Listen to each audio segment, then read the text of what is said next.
Let's stop pretending. Right now, you aren't just a plumber, an electrician, or a framer. What you're acting is like an interest-free bank for multi-million-dollar GCs and builders. You are out here sweating, managing crews, and buying materials on your own credit, while some GCs sitting in a trailer or a high-rise office holding your money to pad their cash flow. They treat your invoice like a suggestion, and you treat it like a prayer. But you know what? I'm tired of hearing subs complaining about bad GCs. Yeah, some of them are snakes. They'll use every trick in the book to delay payment, forget to process a change order, or hit you with back charges that they pulled out of thin air. But you aren't a victim, you are an accomplice. Every time you start work without a signed change order, every time you ignore a contract clause you didn't read, and every time you wait and see if they'll pay you, you're giving them permission to screw you over. Today, we're ending the victim mindset. I am going to show you how to use the law and your own business processes to stop being the GC's piggy bank. Let me share with you some scenarios so I can illustrate exactly what I'm talking about. The GC tells you on site, "Hey, just knock this out real quick and we'll square up on the next draw." You do it. Then the draw comes, and suddenly nobody remembers that conversation, not even yourself most of the time. If it isn't in writing, it didn't happen. If you do the work without a signature, you just did a favor. Favors don't pay your overhead. Here's what to do.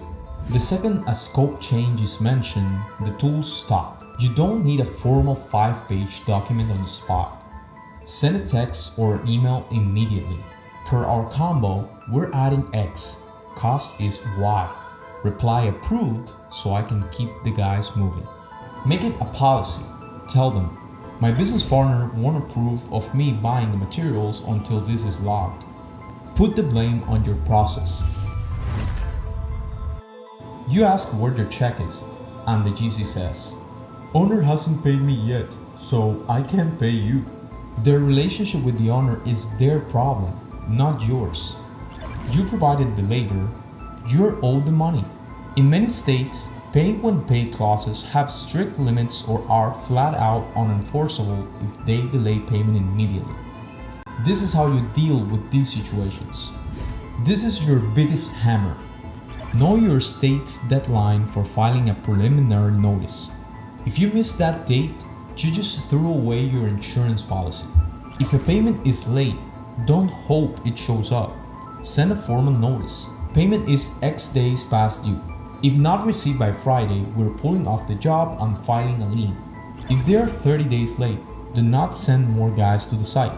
You're just digging a deeper hole. You finish the job, expect a 20K check, and instead you get 14K because they charge you for site cleanup or damages that you never heard about. They do this because they know you didn't document the site condition when you left. They're using your final payment to cover their own budget overruns. So what do? Before your crew leaves the site every single day, and especially on the final day, take photos and video the whole floor. Send a daily log, completed X, site clean, no damages noted. The moment they mention a back charge, demand proof, photos and timestamps. If they can't produce them, tell them you'll see them in small claims or arbitration. Listen, the good old boy days of doing business on a napkin are dead. If you want to be treated like a professional, you have to operate like one. Stop being nice and start being contractual. A GC will respect the sub who has their paperwork in order much more than the sub who begs for a check every Friday. You have the tools. You have the law. Stop being an accomplice to your own bankruptcy.